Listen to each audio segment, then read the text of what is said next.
আমরা জানি যে অ্যাডোবি ইলাস্ট্রেটরের মাধ্যমে অত্যন্ত চমৎকার এবং জটিল জটিল লোগো বা মনোগ্রাম তৈরি করা সম্ভব হয়। সেটার জন্য বিভিন্ন ধরনের কমান্ড ইউজ করতে হয়, টুলস ইউজ করতে হয়। তো এ ধরনের একটি গুরুত্বপূর্ণ কমান্ড হচ্ছে কম্পাউন্ড পাথ। আমরা কম্পাউন্ড পাথ কমান্ডের মাধ্যমে একাধিক অবজেক্টের মধ্যে সমন্বয় সাধন করে আমরা বিভিন্ন ধরনের লোগো বা মনোগ্রাম আমরা তৈরি করতে পারি। সাপোজ দেখুন, আমরা দুটি অবজেক্ট এখানে ক্রিয়েট করেছি, একটি রেক্ট্যাঙ্গেল এবং একটি স্টার।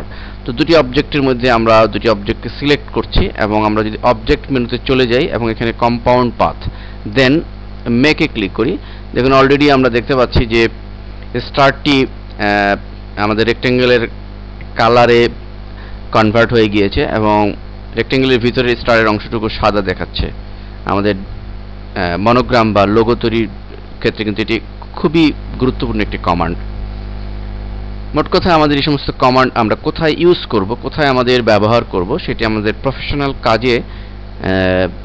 কাজ যখন আমরা করব তখনই আমরা সেটি বুঝতে পারবো।